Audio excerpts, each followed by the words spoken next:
Hello everyone, it's Mike here from MikesHappyPlace. This video is basically going to be a response to the comments that were posted on my first video because a lot of you asked a lot of interesting and important questions, so I thought I'd make an entire video out of it. Before we jump in though, I would like to state that I've learned a few things since posting my first video. 1, I don't have to be that close to the camera. 2, haven't really got the hang of laying a proper music bed under my videos, so you're gonna have to bear with me on that. And 3, I don't think there's a 3 actually, I kind of set myself up for a fall there. Anyway, let's get to your comments and questions. First of all, there were a lot of comments that were basically like, this is a really interesting video, thanks very much, I think this is cool, this is really great. To those people, I say cheers. Now let's get to the more specific comments and questions. George Lewenden writes, good job Mike, this was actually awesome. Helped me understand some of my own views. This was really interesting. Go you Menonists. I'm pretty sure that calling me a Menonist was just a funny little jab at me, but I want to be clear, I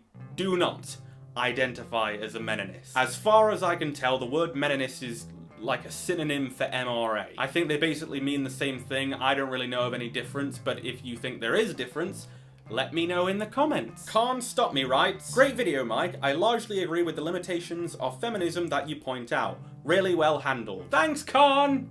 Nice meeting you at Sitsi. You are a very tall man. Make me jealous. Anyway, I want to talk about how Khan said that I handled the subject really well. I think it's really important to acknowledge the practicalities of discussion and debate. A lot of people like to watch people on YouTube rant because it's fun, it's loud, it confirms your own biases, and frankly, it gets views. But if you're actually attempting to bring people who disagree with you round to your way of thinking, you might want to be a little bit more careful about how you approach debating them. People may complain and say, I shouldn't have to accommodate your bullshit biases. I'm right and I can prove it. That may be so, but in life, and especially on YouTube, people have the power to stop watching something that they don't like or agree with. But then they're just not listening. People should listen and think about what I have to say. They should, but they won't. And furthermore, neither would you. No one really likes listening to criticism, especially when it comes to people's deeply held personal beliefs. And we are all more likely to continue watching a video that we already agree with. This is bad news for people who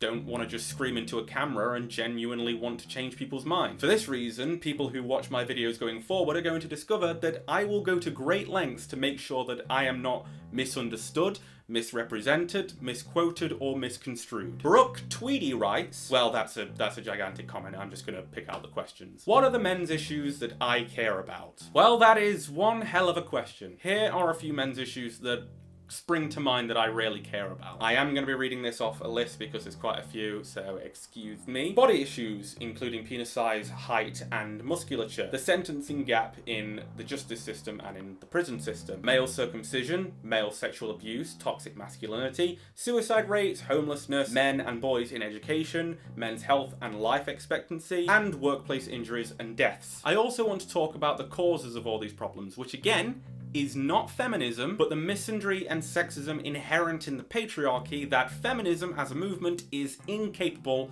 of properly addressing.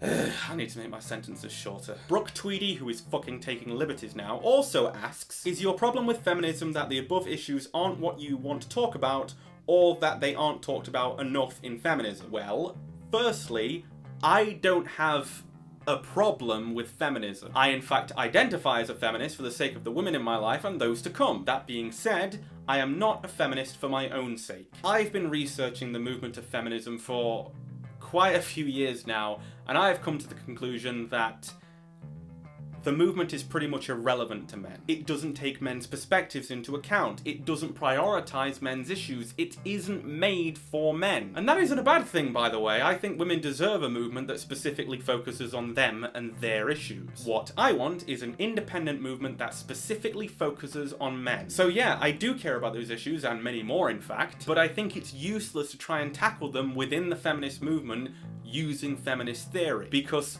feminism wasn't made for men. CalDog97 asks, Would it be possible for a roundtable discussion to happen between yourself and other YouTubers, those who identify as feminists, MRAs, or just have a general interest in the topic? Perhaps a one-on-one discussion similar to Hannah Witton's video with Daniel J. Layton. I would personally love to talk to more people about this, but we'll have to see if that ever happens. This channel is so new, and I don't think people are going to want to be in my videos until they've seen me make a few more of them. Plus, I don't know any MRAs. Slackjaw TF writes, in this vision, do you mean there to be a separate group for men and a separate group for women? Or one whole group? Personally, I am an awful, sit-on-the-fence equalist. Separate is such a harsh word.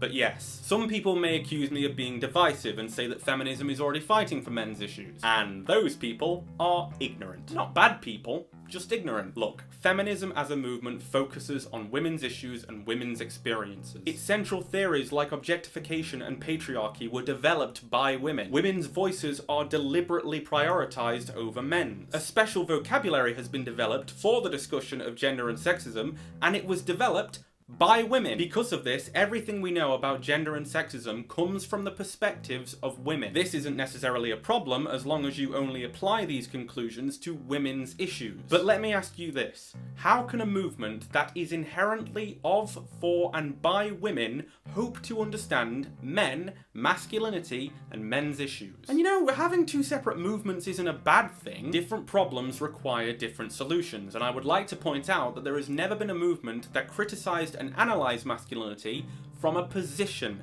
of masculinity. Using feminist theory to talk about masculinity inherently means using the opinions of women to discuss masculinity. This is inherently limited. There is only so far you can get with it, and even that is not very far. A movement of, for, and by men is what men need. Whew! Thanks for watching this video. I am bushed. I'm gonna go to bed and dream up more videos for this channel. Thank you very much for watching. Hope you liked it. Stay tuned, motherfuckers.